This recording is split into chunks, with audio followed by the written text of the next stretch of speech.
क्या प्रोग्राम रखा गया था?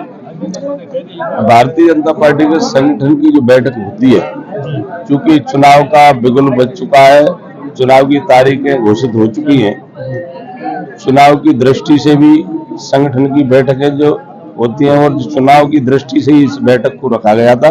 माननीय अध्यक्ष जी ने कहा था कि भारतीय जनता पार्टी ने जैसे मुझे प्रत्याशी बनाया है, तो निश्चित रूप से कार्यकर्ताओं के बीच में बैठ के कई विषयों पर चर्चा हुई। कार्यकर्ताओं को जो जवाबदारी हमारे संगठन ने तय की है चुनाव की दृष्टि से, वो जवाबदारी देने का प्रयास सभी कार्यकर्ताओं को है।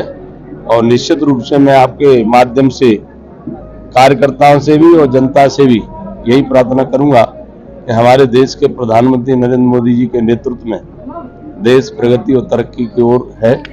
इस निरंतरता बनाए रखने के लिए प्रधानमंत्री नरेंद्र मोदी जी का फिर पुनः प्रधानमंत्री बनना बहुत आवश्यक है। देश हित में, जनता के हित में, समाज हित में। और जिस तरह से प्रधानमंत्री जी का काम है वो किसी से छिपा नहीं है।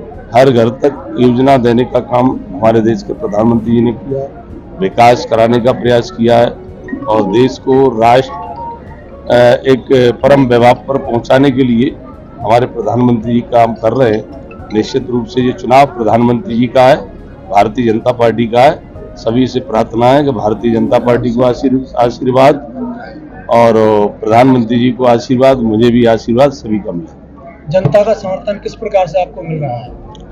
देखिए, जनता देश की जनता के अंदर मोदी जी को लेकर भारी प्रसन्नता है, चाहे वो कोई भी समाज हो, कोई भी वर्ग हो।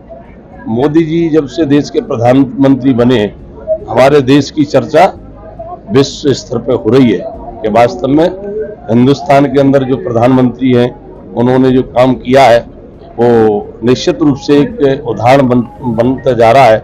क्योंकि देश की प्रगति और तरक्की जो हुई है, विकास हुआ है, नई नई टेक्नोलॉजी इस देश के अंदर आई है।